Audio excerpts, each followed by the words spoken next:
Сәлем, бүгін сенбі апталық влогтың 6-шы күні, және де қазір мен крем қағып жатырмын.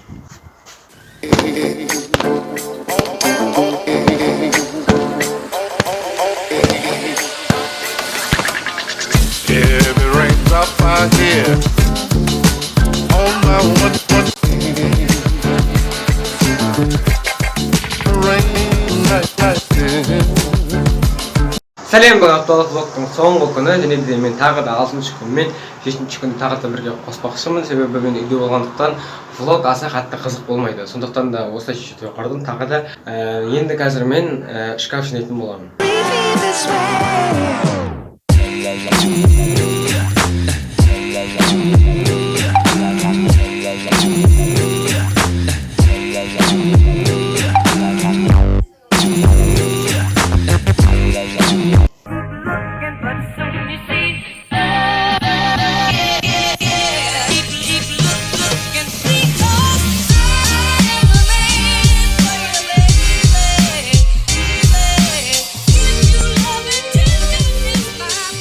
Ал енді апталық влог та аяқталды. Каналымызда бір аптаның ішінде осы видеомен қосқанда 5 видео шықты.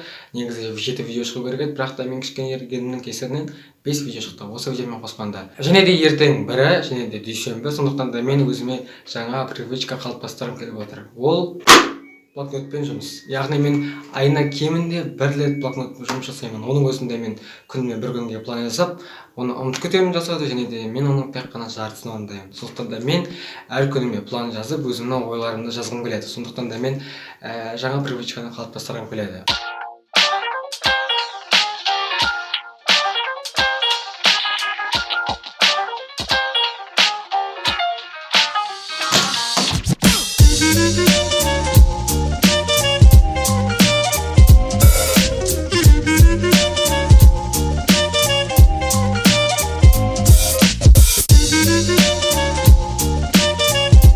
Айтпақшы, қазір мен өзіме жеке программа тренировка жасауым қажет. Яғни мен бірінші рет программа тренировкасын деп тұрмын. Яғни өзіме арналған. Егер де өзімде результат болса, сіздермен әрине бірге бөлісетін боламын. Бұйырса осы келесі видеоға жақсы идеялар бар. Бұйырса жүзеге асыратын боламын. Апталық влогты басынан соңына дейін қарағандарыңызға көп рахмет. Егер де каналымыз және де видео ұнаса, каналға жазылып лайк басып кетіңіздер. Сіздермен болған мен Рахат. Келесі видеода көріскенше.